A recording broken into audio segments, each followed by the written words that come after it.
dumating na yung pinakahihintay ko. Kabati ko lang kasi ng sapatos ko. So, ito binili ko sa, ano. Ang ganda nito, promise yung gulong niya. Ang ganda. As in. Yan, oh.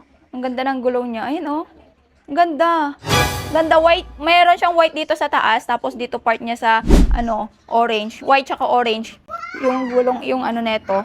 Tapos, yung frame. Ito, nabili ko na yung frame. Well, ang gaan lang ng frame niya, be. Meron akong sapatos dito na hindi ko talaga nagagamit. As in, hindi ko siya nagagamit ilang taon na. So, sabi ko, baka eto na.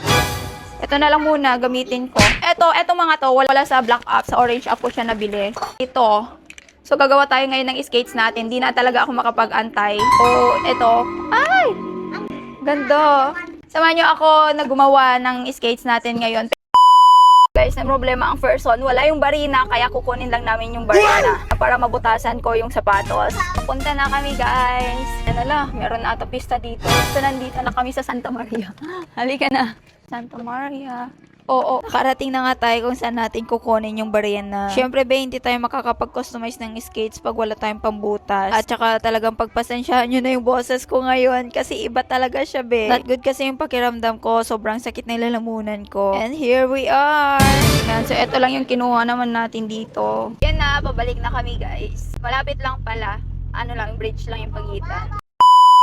Ayun guys, sa wakas, nakarating na din kami at nakuha ko na yung barina natin.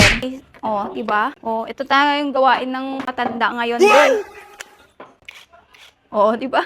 Lagyan muna natin talaga nito. Itong ating shoes na lang muna yung lalagyan natin. So, pag ganito pala na magko-customize kayo, kailangan nyo munang i-mark kung saan yung bubutasan nyo. Ay, may bibili pang.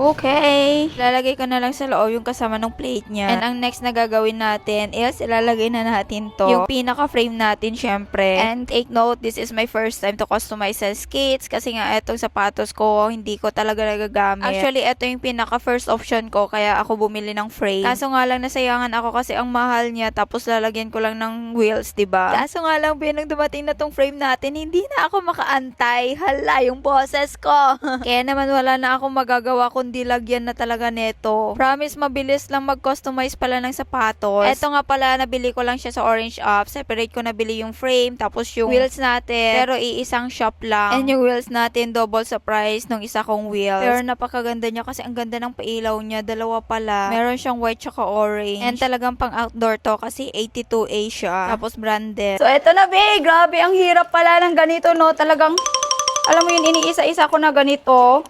Kasi ayaw kong putulan dito part niya dahil nga baka magpalit ako ng sapatos, diba? I'm so excited, hindi ko na naantay yung isang sapatos na binili ko. So, dito na lang muna ako sa matagal na nating sapatos. Kaso hindi ko pa nagagamit as in. Actually, bigay lang tong sapatos na to sa akin. Nangihinayang kasi ako, syempre mahal din siya. Pero mas manghihinayang kapag nasira na hindi nagagamit, diba? Actually, eto yung first na option ko. Sabi ko, diba, mag-aano ako. Magko-customize ako ng skate kasi may sapatos ako na hindi nagagamit at nasayangan ako.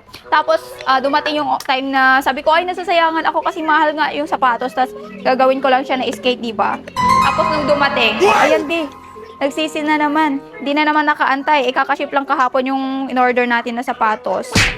Diba? So, ito na! I have this one na. I have new skates na. Customized skates by Miss Donna. Ayun na siya, oh. Yan. Tapos, lalagyan lang natin. Ang ganda, be. As in. Ang ganda. Ang ganda ng wheels natin. This is from Jiku. Mami, may kahit na? Wala pa. Tapos, lalagyan ko lang siya nito. Ito yung binili natin dito. Tapos, lalagyan lang natin siya. Hoy! Want to try this now? My God! Trinay ko na nga to. And be, sobrang nasatisfy ako. Ang ganda niya. Ang ganda ng customize natin. Mas magaan siya dun sa skates ko na dati. Tapos, ang dulas niya kasi yung gulong niya. Ewan ko siguro. Kaya kayo, pag gusto niyo mag-customize, go!